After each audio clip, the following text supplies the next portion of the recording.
Hello, my dear old friends. How are your feet feeling today? This is Dr. Thompson, and if you've been with me for a while, I care deeply about how the smallest parts of you tell the biggest stories about your health. Welcome back to Retired Doctor, where we talk about living long with dignity and aging with the kind of grace that medicine can't prescribe. If you find meaning in our talks, please take a moment to like, subscribe, and share not for me, but for the next person who might need to hear this. And remember, what I share here is for education and reflection, not medical advice. Always speak to your own doctor before making changes. I'll tell you something. I learned early in my practice. When a patient with diabetes took off their shoes, I could often tell how well they were managing their life, not just their sugar. You see, the body never lies. It whispers long before it shouts, and the feet they whisper first. There was a man named Charlie, 74 years old, who came to me for what he called a little toe problem. He had been ignoring a small sore for months because, as he said, "Doc, it doesn't hurt." But when I looked closer, his skin had darkened around the wound. It wasn't infection alone, it was neglect. Charlie didn't feel pain because his nerves had gone quiet, silenced by years of high blood sugar. He didn't see the danger because it crept in quietly, like rust on an old gate. When I told him the truth that we might lose that toe if he didn't act fast, his face changed. Not from fear, but from disbelief. How can something so small cause so much trouble? He asked. I told him, because you stopped listening. Charlie, you stopped looking. That conversation never left me. Most people think complications come from sudden events, a bad meal, a missed pill, but no, they come from silence. From the parts of your body you stop checking, the warning signs you learn to ignore, the 1%, those rare elders who reach old age without complications. They are not lucky. They are listeners. They pay attention to the quiet signs. A changing color, a dry patch of skin, a shoe that feels tighter than usual. I've always said the difference between decline and resilience lies in 5 seconds of awareness, the time it takes to look at your own feet before bed. It sounds small, almost foolish, but those few seconds can save your independence, even your life, because that's where complications begin, not in the blood, but in neglect. One morning years ago, I watched an 80-year-old woman named Nora walk into my office, smiling, her shoes neatly polished. She had been diabetic for 20 years, but she had no nerve damage, no ulcers, no vision loss. When I asked her secret, she said simply, I check everything that carries me. Every night, she looked at her feet in the soft light of her bedside lamp. Every year, she saw her eye doctor faithfully. Every season, she replaced her walking shoes. It's not hard, she said. It's just love in the form of habit. That line stayed with me. Love in the form of habit. That's what separates the 1%. They don't live longer by accident. They live better by attention. And maybe that's what this story is really about. The way you choose to pay attention to your own body. Many people think aging means surrendering to decline. But the truth is, aging only becomes suffering when you stop being curious. The 1%. The quiet heroes of long life remain students of themselves. They notice the changes, not with fear, but with respect. Charlie eventually healed. Though it took time and patience, I saw him months later, proudly showing me his new habit, a mirror on the floor, angled so he could see the bottoms of his feet every night. I joined your 1% club, Doc, he said, and I laughed, because that's what I had hoped for, not just a recovery, but a realization. So, my dear friends, if you remember only one thing from today, let it be this. The next time you sit in your chair, at the end of the day, take off your socks. Look at your feet. Touch them. Thank them. They have carried you through every season of your life. They've never once asked for your attention, but they've earned it. That's where it begins. Not with medicine, not with machines, but with awareness. That's what the 1% know. Health is not the absence of illness. It's the presence of attention. There's something deeply human about the way the body tries to protect you. Even after years of wear and tear, it keeps fighting, patching, adapting, but only if you give it a chance. I often think about how many people live with diabetes not as a disease, but as a quiet companion they learn to live beside. The 1% don't see their diagnosis as a sentence. They see it as a teacher. It teaches patience, routine, gratitude, and the art of small victories. I remember visiting an old patient named Martha after she lost her husband. She had lived with diabetes for 30 years, but her spirit was gentle and steady, like someone who had learned to make peace with time. When I walked into her home, she was sitting by the window polishing her shoes. I asked her what she was doing, and she said, "Doc, I can't walk far anymore, but I can still take care of the things that carry me." Her words sounded simple, but they carried an entire philosophy. She understood something most people miss, that care doesn't begin with grand gestures. It begins with quiet consistency. I watched her lean over, running her hands along the leather, checking for cracks. Then she said softly, "I talk to them sometimes. I thank them for another day of holding me up." I smiled and nodded, because I knew she wasn't talking to her shoes anymore. She was talking to her body, forgiving it, honoring it. That's the kind of grace that keeps people alive long after medicine stops working. Diabetes complications don't come because the body hates you. They come when the dialogue between you and your body breaks down. When you stop checking your feet, it's not neglect, it's silence. The 1% never let that silence win. They keep the conversation going every day. They listen to their body, the way you'd listen to an old friend, with patience and without judgment. Many of you may think it's too late to start caring this way. Maybe your eyesight isn't what it used to be, or your hands shake too much to check your feet. But that's the beauty of being human.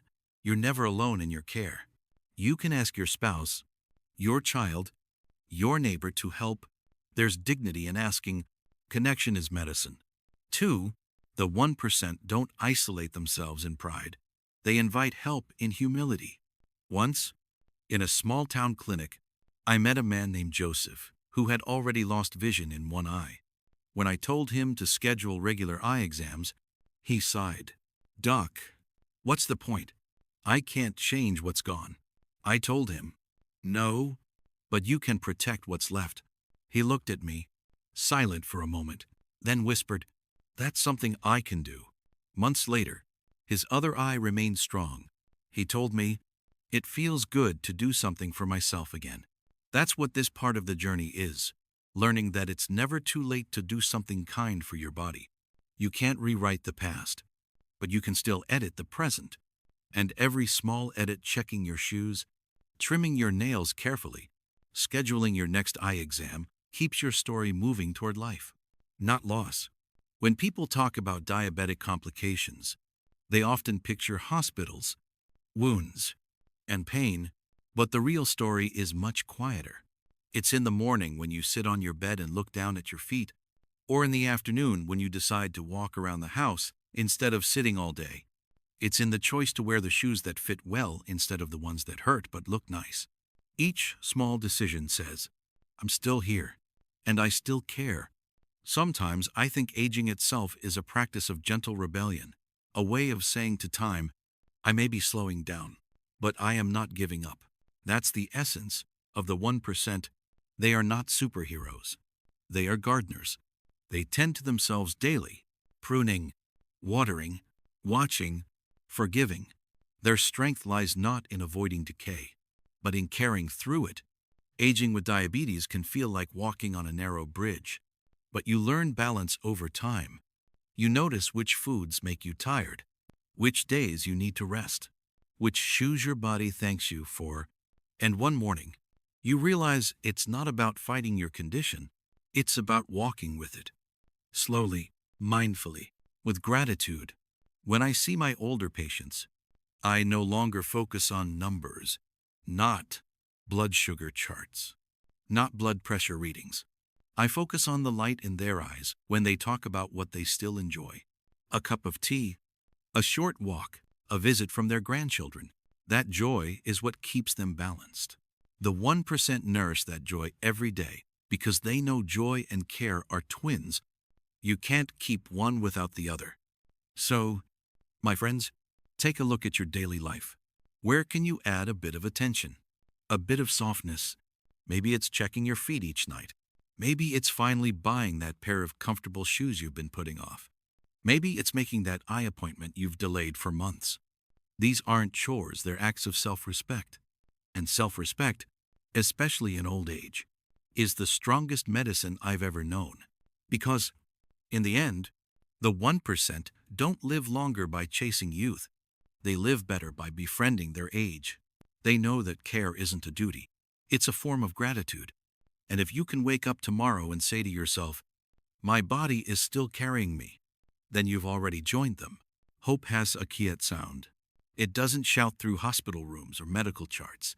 It hums softly in ordinary moments when you tie your shoelaces, when you take that careful first step out of bed, when you glance at your feet and realize, "I'm still here." That's the sound of the 1%, those who stay whole, not by luck, but by love repeated daily in small, invisible ways. The truth is, your body is always on your side. Even when it stumbles, even when it weakens, it keeps trying to keep you alive. That's why I often tell my patients, you don't have to be perfect. You just have to participate. The act of caring, of checking your feet, of choosing the right shoes, of showing up to your eye exam is how you participate in your own life. Every small act of care is a conversation with your future self. There was a moment years ago I'll never forget. I had a patient named Leonard, 82, who came in every month with a handwritten note. On it, he wrote his daily steps, blood sugar readings, and a short message. Still walking. I asked him once why he did it. He smiled and said, "Because every step is a vote for staying independent. That's the heart of it." The 1% don't think in years, they think in steps. In moments, in tiny victories. They don't wait for health to return like a miracle. They rebuild it one ordinary day at a time. If you live with diabetes, I want you to know this. The story isn't about what you've lost, but what you can still protect. Every time you look at your feet, you're protecting your balance. Every time you check your eyes, you're protecting your world. Every time you move your body, even just a few minutes after dinner, you're protecting your heart. Health, at this stage of life, is not about avoiding decline. It's about nurturing presence. So much of medicine is focused on what can go wrong, but I want to focus on what can go right. I've seen people in their 70s reverse fatigue, in their 80s regain stability, in their 90s still take daily walks. They all shared the same quiet habits: awareness, consistency, gentleness. They are the 1%, not because of miracle cures, but because they understood that attention heals more than any pill. Maybe tonight, before you sleep, you'll take off your socks and look down for just a moment. You'll see the lines, the spots, the stories written on your feet. They've walked every mile of your life with you. Say thank you. That's not a sentimental act, it's a powerful one. Gratitude awakens care. Care prevents decline. And that's how hope works. Not in grand gestures, but in quiet repetition. If you've ever felt tired of managing your condition, I understand. But remember, your body is listening. When you take one small step toward it, it takes 10 toward you. That's the miracle of being alive this long. You can still choose, still act, still improve. The 1% are proof that health is not about luck or youth. It's about the courage to keep caring. Even when it's hard. I'm 85 now, and my hands aren't as steady as they used to be. But I still take off my shoes at the end of each day and look down, not out of fear, but out of respect. These feet carried me through 50 years of medicine, thousands of patients, and countless lessons. They remind me of something simple. As long as I can see, feel, and care, I am alive. You, too, can live this way. You don't need perfection. You need presence. You don't need to be part of the 1% by number. You only need to live like them, with quiet devotion and daily gratitude. That's what keeps the heart steady, the body strong, and the spirit light. If there's one thing I hope you carry from this story, it's that healing doesn't come from fear, it comes from care. The 1% who avoid diabetic complications are not superhuman, they are consistent. They check their feet each night, keep their shoes clean and fitted, see their eye doctors on schedule, and move their bodies gently every day. They know that prevention begins with attention, and attention begins with love. So start tonight. Take a moment for yourself. Look, listen, got it? Eat with awareness, walk with gratitude, rest with intention.